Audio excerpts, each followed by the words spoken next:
ગરમીને લઈને સમાચાર સામે આવ્યા છે, જેમાં રાજ્યમાં અંગ દજાડતી ગરમીનો પ્રકોપ હજુ યથાવત છે। મોટાભાગના જિલ્લાઓમાં તાપમાનનો પારો હાઈ જોવા મળી રહ્યો છે। 13 જિલ્લાઓમાં તાપમાનનો પારો 40 ડિગ્રીને પાર પહોંચ્યો। સૌથી વધુ સુરેન્દ્રનગરમાં 43.7 ડિગ્રી તાપમાન નોંધાયું છે। ત્યારે અમદાવાદમાં 42.7 ડિગ્રી, ગાંધીનગરમાં 42.8 ડિગ્રી તાપમાન નોંધાયું।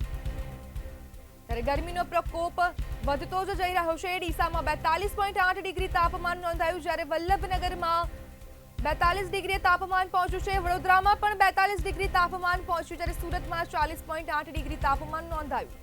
રાજ્યમાં ગરમીનો પ્રકોપ હજુ યથાવત છે। અમરેલીમાં 42.9 ડિગ્રી તાપમાન નોંધાયું, ભાવનગરમાં 40.8 ડિગ્રી તાપમાન નોંધાયું, ત્યારે કેશોદમાં 41.1 ડિગ્રી તાપમાન નોંધાયું છે। રાજ્યમાં ગરમીનો પ્રકોપ હજુ યથાવત છે। રાજ્યમાં હજુ પણ તાપમાન ઉંચકાવાની આગાહી કરવામાં આવી છે। ત્યારે ઉત્તર પશ્ચિમના સૂકા પવનો ફૂંકાતા ગરમીમાં વધારો થશે। ત્યારે હજુ પણ આગામી 5 દિવસ 40 થી 45 ડિગ્રી તાપમાન રહેશે તેવું હવામાન વિભાગે જણાવ્યું। અમરેલીમાં 42.9 ડિગ્રી તાપમાન નોંધાયું છે, જ્યારે અમદાવાદમાં ડિગ્રીનો પારો 40 ડિગ્રીને પાર પહોંચ્યો। કેશોદમાં 41.1 ડિગ્રી તાપમાન નોંધાયું, જ્યારે મહુવામાં 39.4 ડિગ્રી તાપમાન નોંધાયું। રાજ્યમાં અંગ દજાડતી ગરમીનો પ્રકોપ હજુ યથાવત જોવા મળી રહ્યો છે। હજુ પણ ગરમી વધતા જવાની શક્યતાઓ છે। મોટાભાગના જિલ્લાઓમાં તાપમાનનો પારો ઊંચકાઈ રહ્યો છે। ત્યારે 13 જિલ્લાઓમાં તાપમાનનો પારો 40 ડિગ્રીને પાર પહોંચ્યો। ત્યારે સૌથી વધુ સુરેન્દ્રનગરમાં 43.7 ડિગ્રી તાપમાન નોંધાયું। ત્યારે રાજ્યમાં હજુ પણ ગરમી વધે તેવી હવામાન વિભાગે આગાહી કરી છે। અમદાવાદમાં 42.7 ડિગ્રી તાપમાન નોંધાયું છે। ડીસામાં 42.8 ડિગ્રી તાપમાન નોંધાયું, વલ્લભ વિદ્યાનગરમાં 41.7 ડિગ્રી તાપમાન નોંધાયું છે। વડોદરામાં 42 ડિગ્રી તાપમાન નોંધાયું, સુરતમાં 40 ડિગ્રીથી વધુ તાપમાન નોંધાયું છે, જ્યારે ભુજમાં 43.3 ડિગ્રી તાપમાન નોંધાયું।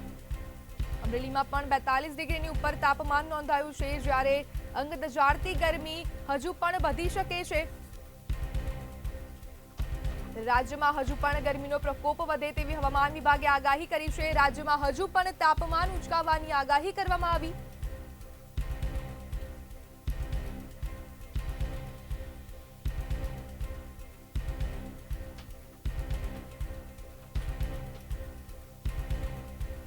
સંવાદદાતા રાબિયા સુરતથી લાઈવ જોડાઈ ચૂક્યા છે। રાજ્યમાં તાપમાનનો પારો હજુ પણ વધવાની શક્યતાઓ છે, ત્યારે સુરતમાં કેવા દ્રશ્યો છે ગરમીને લઈને? સુરત ખાતેની જો અત્યારે વાત કરીએ તો ગરમીને કારણે એટલો બધો પ્રકોપ ગરમીનો લોકો પર પડી રહ્યો છે કે ખુદ પોલીસ પણ લોકોની મદદ માટે ટ્રાફિક સિગ્નલો બંધ કરી રહી છે। હાલ તમને સુરતનો નાનકડો વિસ્તાર છે બતાવવા માટે ટ્રાફિક સિગ્નલ જે છે અહીં બંધ જોવા મળશે। 1 વાગ્યાથી લઈને બપોરે 4 વાગ્યા સુધી ઓટોમેટિક આ ટ્રાફિક સિગ્નલ મૂકી દેવામાં આવ્યા છે। પોલીસ બંધ એટલું જ નહીં, રસ્તાઓ પર 100 માંથી કહી શકાય કે 60% જેટલું ટ્રાફિક એટલે કે વાહન વ્યવહાર એટલે વાહન ચાલકોની ગતિ જે છે એ ઓછી પડી જશે। એટલું જ નહીં, જે શેરડીના રસની લારી કહો તમે, કે પછી કોલ્ડ્રિંકની દુકાનો કહો, કે પછી તંદૂરી જૂસની લારી કહો, ગરમીને કારણે તમામ લોકો જે છે આ ઠંડા પીણાનું સેવન કરતા હોય છે ગરમીથી રાહત મેળવવા માટે। કારણ કે તાપમાનનો પારો અત્યારે એટલો વધી ગયો છે, લોકો તાળીમાં પુકારી ઉઠ્યા છે। રાજ્યમાં અંગ દજાડતી જે ગરમી છે, આ ગરમીનો પ્રકોપ જે છે યથાવત જોવા મળી રહ્યો છે। મોટાભાગના જિલ્લાઓમાં તાપમાનનો પારો જે છે હાઈ થઈ જતો છે, ત્યારે 13 જિલ્લાઓમાં તાપમાનનો પારો ખુદ જ એ લાગી રહ્યો છે। હાલ કહી શકાય કે જે લોકો છે એ અત્યારે આ ગરમીથી રાહત મેળવવા માટે ક્યાંક પાર્સલ લઈ જતા હોય તો ક્યાંક પીતા હોય। આ પાર્સલ गर्मी की वजह से घर पे बच्चों को जो है वो बाहर निकले, बाहर से जो है गर्मी में आते तो उनको जूस पीने के लिए भी यहाँ से पार्सल जाते हैं, यहाँ से पी के जाते हैं और बच्चों के लिए बाहर क्या जाते फायदे हैं। हैं इसके गर्मी में ये पार्सल के? एक्चुअली बॉडी टेम्परेचर जो है उनका मेंटेन रहे ताकि उनको नींद नहीं लगे बच्चों को, इसके लिए बॉडी टेम्परेचर किस मेंटेन प्रकार की गर्मी लगी है? एक्चुअली गर्मी पसीने वाली नहीं है, लेकिन एक ज़्यादा है की गर्मी है। તો ત્યાં તો ગરમીને કારણે લોકો માત્ર અહીંયા પીવા નથી આવતા, પરંતુ આ શેરડીનો રસ જે છે કે પછી તરબૂચનું જ્યુસ છે એ તમામ વસ્તુઓ જે છે ખરીદી કરી પાર્સલ કરીને પોતાના ઘરે પણ લઈ જતા હોય છે, જેનાથી બહારથી ફેમિલીના જે મેમ્બર્સ ઘરે પરત આવે તો ગરમીથી તેઓને રાહત મળી શકે। આ રાહત મેળવવા માટે ગરમીના પારોથી બચવા માટે ભેજવાળું જે વાતાવરણ છે આમ પણ આગાહી કરવામાં આવી છે કે દરિયાઈ કાંઠા વિસ્તારમાં જે છે આ ભેજવાળા વાતાવરણને લઈને જે હવામાન વિભાગ દ્વારા આગાહી કરવામાં આવી છે।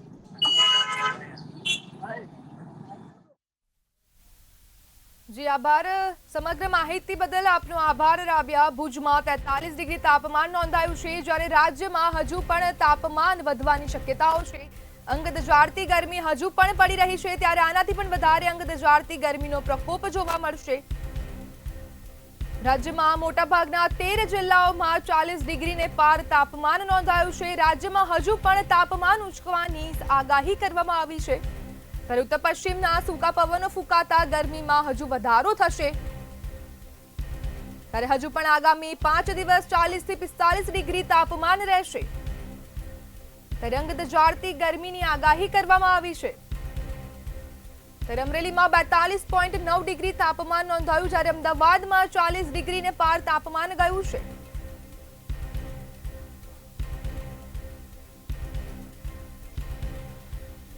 અનિતા પરમાર અમદાવાદથી લાઈવ જોડાઈ ગયા છે, જે અમદાવાદમાં તાપમાનનો પારો 40 ડિગ્રીને પાર પહોંચ્યો છે, ત્યારે શું છે દ્રશ્યો?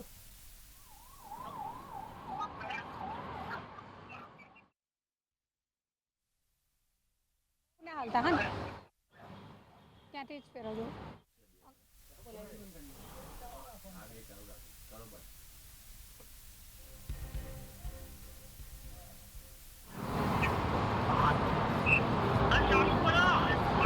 ચોક્કસથી ગરમીનો પારો જે છે તે ખૂબ જ વધી ગયો છે। અત્યારે હાલના તાપમાનની વાત કરવામાં આવે તો 40 ડિગ્રી તાપમાન જે છે તે અત્યારે નોંધાયું છે, ત્યારે લોકો જે છે તે ખાસ ગરમીમાં જે કહેવાય છે કે શેરડીનો રસ ને બધું પીને પોતાના શરીરને ઠંડક આપતા હોય છે। આપ જોઈ શકો છો કે આવી ભયંકર ગરમી જ્યારે પડી રહી છે અમદાવાદમાં, અત્યારે હાલ 40 ડિગ્રી તાપમાન થયું છે, ત્યારે લોકો જે છે તે ઠંડો શેરડીનો રસ પી રહ્યા છે। એક અંકલ છે આપણી જોડે, આપણે એમની જોડે જઈશું ને વાત કરીશું। અંકલ, 40 ડિગ્રી તાપમાન થયું છે અત્યારે હાલ, પહેલા તો આટલી ભયંકર ગરમી છે, શું કહેશો? ગરમીની તો વાત જ મૂકી દો, અસહ્ય છે। અને અમને તો એમ લાગે કે આપણે ગાડીમાં એસીમાં રહીએ છીએ, ફરીએ છીએ, પણ જે મને એમ લાગે છે સામાન્ય માણસો એ લોકોની શું પરિસ્થિતિ થતી હશે। બહુ દયનીય સ્થિતિ છે, એના માટે કંઈક કરવું જોઈએ આપણે લોકોએ। ખાસ જો વાત કરવામાં આવે તો આપણા ત્યાં હવે તો ગુજરાતની અંદર ભયંકર તાપ પડી રહ્યો છે, બરાબર? શું લાગે છે આનું મેઇન કારણ શું હશે? હવે તો વૃક્ષો પણ ઘણા બધા સરકાર તો વાવી રહી છે, તેમ છતાં પણ આ જે કહેવાય છે ગ્લોબલ વોર્મિંગના કારણે થઈને આ તાપમાનનો પારો છે દિવસે ને દિવસે વધી રહ્યો છે। ગ્લોબલ વોર્મિંગ તો ઇફેક્ટ કરે જ છે, કારણ કે હમણાં જ હું અમેરિકાથી આવ્યો, ત્યાં પણ જે જર્સી સિટીની અંદર જે આઈસ મતલબ સ્નોફોલ થવો જોઈએ એ આ વખતે એક જ વાર થયો છે।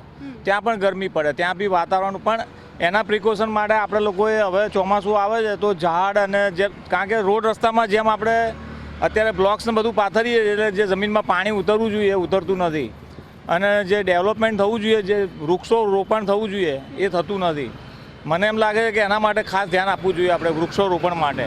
ચોક્કસથી આપ જોઈ શકો છો કે અત્યારે હાલ લોકો જે છે તે ગરમીથી બચવા માટે થઈને અત્યારે હાલ શેરડીનો રસ જે છે તે પી રહ્યા છે, પોતાના શરીરને ઠંડક આપી રહ્યા છે। ખાસ જો વાત કરવામાં આવે તો હજુ પણ તાપમાનનો પારો જે છે તે ઉંચકાય તેવી શક્યતા છે, હજુ પણ 2 થી 3 ડિગ્રી વધે તેવી શક્યતા છે।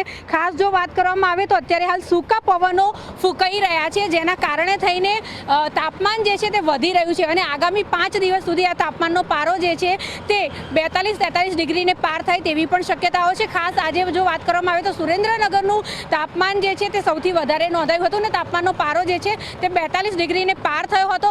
અમદાવાદ, વડોદરા અને ગાંધીનગર આ બધી જગ્યાની વાત કરવામાં આવે, રાજકોટની વાત કરવામાં આવે તો આ બધી જ જગ્યાએ તાપમાનનો પારો જે છે તે 41 ડિગ્રીને પાર થયો હતો, ત્યારે ગરમ અને સૂકા પવનો ફૂંકાશે એવું પણ હવામાન વિભાગ જણાવી રહ્યું છે। અને આગામી 3 થી 4 દિવસ વિશે જો વાત કરવામાં આવે તો ત્યારે પણ તાપમાનનો પારો જે છે તે વધશે। ખાસ જો વાત કરવામાં આવે તો અત્યારે હાલ ધોમધખતો તાપ જે છે તે પડી રહ્યો છે, કહેવાય છે કે આકાશમાંથી જાણે અગનજ્વાળા વરસતી હોય તે પ્રકારના દ્રશ્યો છે। લોકો જે છે તે દુપટ્ટાથી પોતાને કવર કરી રહ્યા છે, અને રસ્તાઓ તમને બતાવીશું તો અત્યારે હાલ છે, કારણ કે ભયંકર તાપ કહી શકાય। સૂરજ દાદા જે છે તે અત્યારે હાલ માથે છે।